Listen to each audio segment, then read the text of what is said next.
Welcome, ladies and gentlemen. It's your host of the most, Griever, as always, bringing you guys some more FBL content. And this time we are doing another interview. Yes, that's right, another interview for one of our duelists, SecondFlock. Why don't you introduce yourself and tell us how you first got into Yu-Gi-Oh! And Falsebound Kingdom, Second? Alright, hey everyone. Yeah, I have been into Yu-Gi-Oh! Ever since the good old schoolyard days of, I would say, middle school. So I played a lot from the Duelist Kingdom era all the way up to when I was in late high school. I think synchros were what were the in thing then, and I really kind of liked those. Then they got to the XYZs, and I was just like, that's kind of what turned me off. I know a lot of people got turned off by pendulums later, but for me, it was just like, oh, these are synchros, but they're like too easy to get out. There's no super complex math anymore. I don't know. I guess I was the odd one out thinking that. But I still had a lot of nostalgia, and as I got older, still felt even more nostalgia for the game. Falsebound Kingdom was also another game I found in middle school. I think I had a friend, I think his name was John. He sold it to me with possibly another game in middle school for like 30 or 40 bucks. I honestly can't remember what the rate was, or maybe he gave it to me. I do remember that I was a very organizational kid when I was younger, so I remember I would order my GameCube games in the order I got them. So it was my 19th GameCube game was Falsebound Kingdom, and I always put it in that order when I put the games away. But I remember playing it, and I used to hate how long some of the animations would take, but it just was a good time. Such a weird experience. It's almost like a fever dream.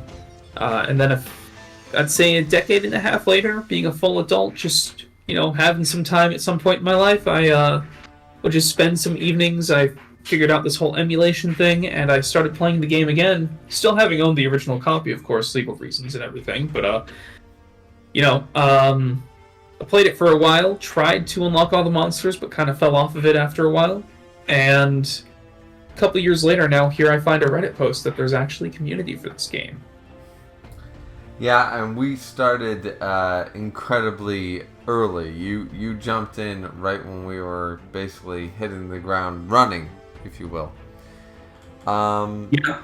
So my second question to you is, how do you feel about your particular draft? Are you confident?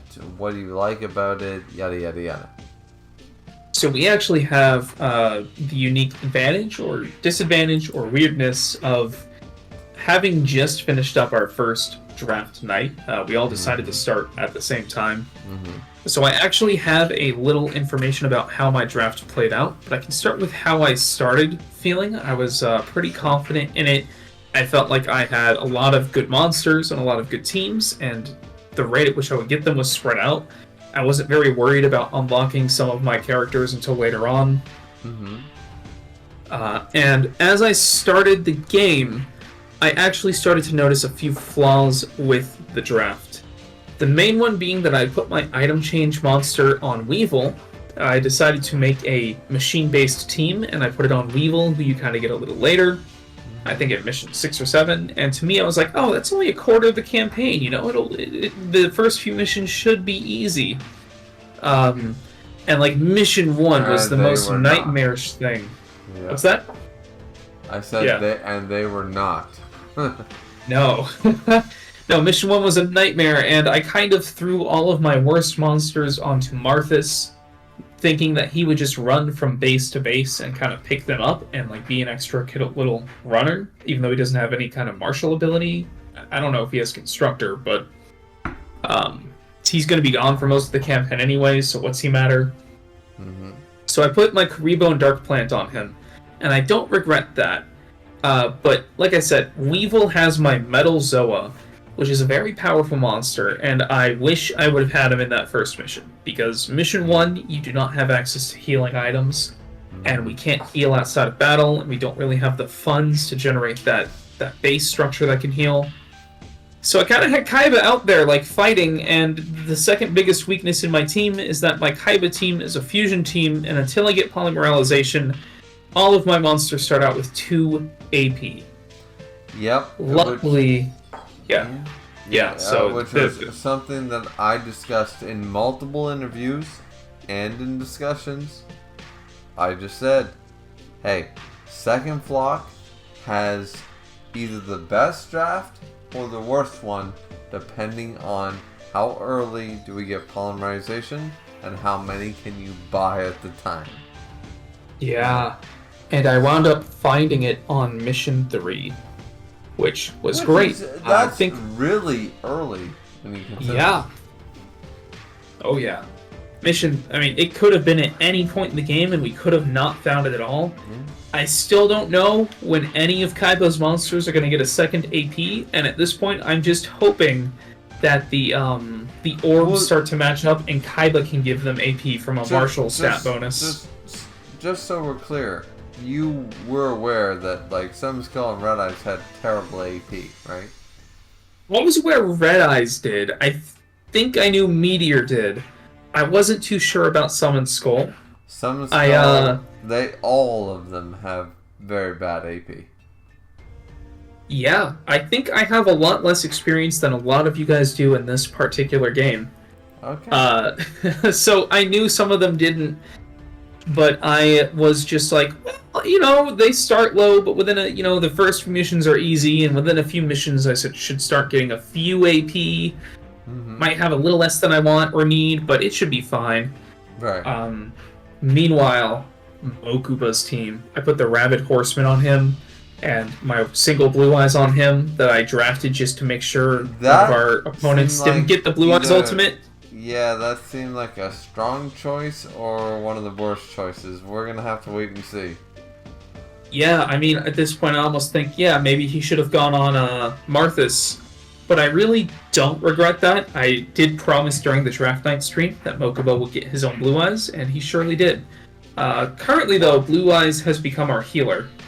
Yeah, and if you use Mokuba right up to the point that you lose him, and then when you get him back and you keep him, then your team is fine. But putting your one fusion, which is a great fusion, Rabid Horseman, on Mokuba might not have been your best choice as far as I'm concerned, but outside of that, I really like your draft. I really like your everything that you got going for you, because you drafted a lot of fusion materials. Right? Yes. I have 4 complete fusions that I can create throughout this game. So go ahead. So you've made a ton of potential in this draft. Yes. I don't think that potential is necessarily a bad thing. I think you did quite well. That's why I said, if you get polymerization early, which by mission 3, now we know, you've gotten it early, I have no reason to doubt that you're going to be one of the top drafts. Yeah, I mean, in my mind, the important thing is beating the game with life points left. Because this is the harder balance patch we're playing on. 100%. So I'm not as competitive as everyone else is here. But it would be nice if I see myself in the top half cut. Absolutely. Absolutely. So to move on to the next question is, how did you feel about everybody else's draft? And did you feel that some drafts were, what are you doing? And other ones like, oh wow, that's a great draft, or best or worst, or what are you thinking? My favorite draft is ZZ Nap. He is the Bug Lord. He has Larvae Moth as his MVP. I mean, he even wrote the GOAT onto his Bones team where he put it. And, I think that he might have set himself up to, get completely destroyed. I didn't really see if any of his monsters died, but I think maybe not so far. Mm-hmm. And I think the what are you doing part of his draft is that he put Darmatan.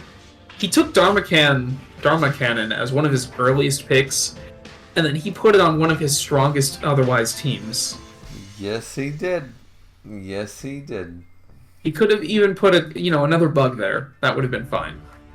I hope I'm going to hold him back. I counterpicked. I took the Dark Plant, and I'm hoping that his bugs will not have anything to eat. A lot of bugs like to eat plants. So they won't have anything to eat now that I have the Dark Plant from him. And then the other thing is that Alex, first pick, right after I took Red Eyes Black Dragon, he announced he was taking Black Meteor Dragon. Or sorry, just Meteor Dragon. And I was like, what? Why? Why are you counterpicking me this early for this not S tier of a team? Yeah. And, but people then love it turned to out to be snipe in a draft. People love to snipe because even if it doesn't sync with their team, they're more happy to unsync another team, if that makes sense. Right, and that happened. That's what I did to take. Who took the other Blue Eyes? Graceful. He took two of the Blue Eyes. Yeah. And, everyone begged me to put a stop to it because I wound up as the last pick before his final. I was right there. I said, dude, stop this, because I didn't realize, because I had just grabbed Lava Battle Guard to stop plays from having that combo. And I had no opportunity to grab Blue Eyes. And I was like, no, we can't really let this happen, can we? A triple fusion would be broken. Yeah. Oh, yeah. We had to make sure no one could pick all of those. Right. Exactly. And you did all of us a service, yourself included. You did all of us a service by allowing him to pick two, but you stole the third. Right? Right. And I really didn't want to, but Tom had just counterpicked Harpy Ladies. He picked Harpy Ladies to stop someone else from getting them. Yeah, who got the other Harpy? I don't know, but the thing that confused me about Tom is that he was like, well, I had to take two of them so that he couldn't get all three. He could have picked one and then picked anything else. Yeah. Like, unless it's like a two-piece combo where you just need two of them, but I don't think that's how it works. That's very true. You just had to nab one, and then you're acting like you're all upset that you had to take two picks that weren't what you wanted. But he did make a thematic Rex team out of it with a Harpy Lady Dragon, so that was cool. Absolutely. But last note, back to Alex, is that he actually didn't mean to take the Meteor Dragon. He meant to take the Meteor Skull Dragon as his fusion. Mm-hmm. And so he changed that, and I was like, thank God I can get my combo off. He wasn't actually trying to snipe. Right. So my next question for you is, are there any particular missions, even though you've played a few now, because it's after the fact, but are there any missions that you are worried about? The missions where Mokuba isn't there. Because your Mokuba team is your GOAT? My Mokuba team has easily become my GOAT. Early on, in the first mission, I found that Rabbit Horseman was pulling a lot of weight.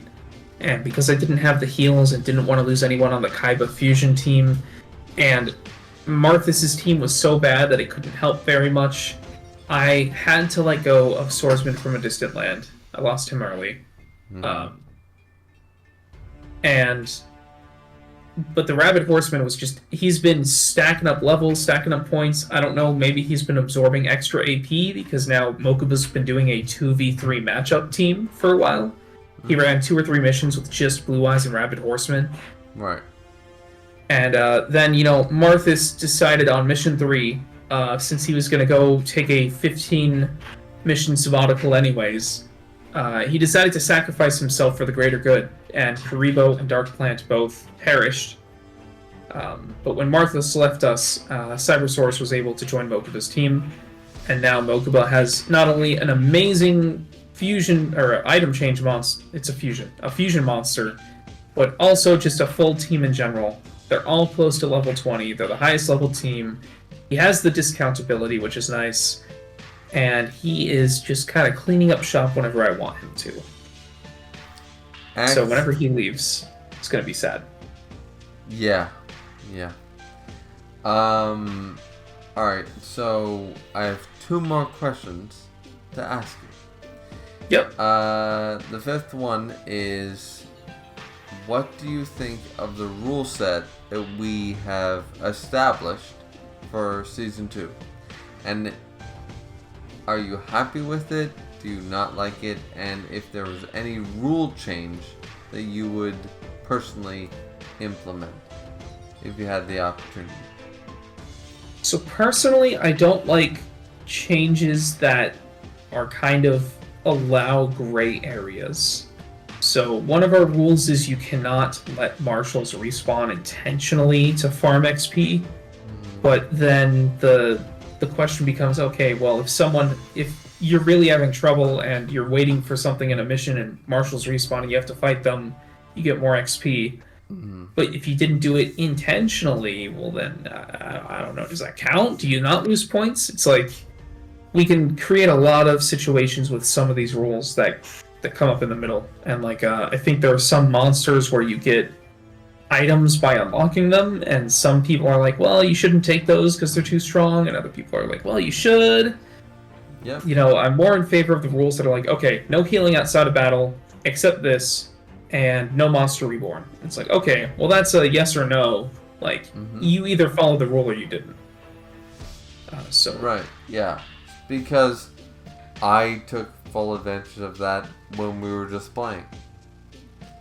Yeah. I utilized the idea of, hey, if I spend the time going from town to town, it was not intended for EXP gain, but because of the discount on Mokuba, I wanted to make sure that all the items were the price that I wanted them to be. As a result, I got a respawn. Yep. And I fought the respawn, I got a little bit of EXP. But I think the idea is to stop people from farming due to the time clock, right? Yeah. Yeah, So, I get that. Yeah. And it's like, well, I guess you could if you wanted to farm that. I mean, this game is a lot of jank, so I understand jank in the rule set. The one thing I hard disagree with doesn't really apply to this season, or if it does, it's to a mission I think most of us have already done at this point. It's that you cannot use any of the marshals that kind of spawn on later missions. And so, you know, in Yugi's campaign, this is more prevalent. You have one mission where Joey and Mai spawn throughout the mission to help you, and then another mission where Taya spawns in the center of the map surrounded by enemies. And, like, you know, this isn't the Kaiba campaign, or this isn't the Yugi campaign season. But if it was, one of the rules is, okay, well, you just have to send Taya up and not get her into combat. But I mean, if you look at ZZ Nap's video from Season 1, I think even he was trying to evade it, and like the enemy had a Blue Eyes who had a wider ring, and he wound up just kind of getting trapped into combat anyways. And it seems like one of those things that you need flawless execution, or else you're gonna get dragged into combat, and you're technically not allowed. And I don't think we have a good community answer for that one yet. I agree. I do agree. What we're going to do about that in the future, I think it's going to have to be discussed.